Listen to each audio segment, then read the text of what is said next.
Can you wear water shoes at Hurricane Harbor? To participate in the water park activities, you must wear a swimsuit. Toddlers are required to wear swim diapers.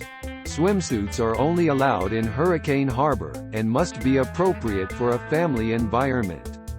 Shoes, proper shorts and cover-up attire are all required when returning to the theme park.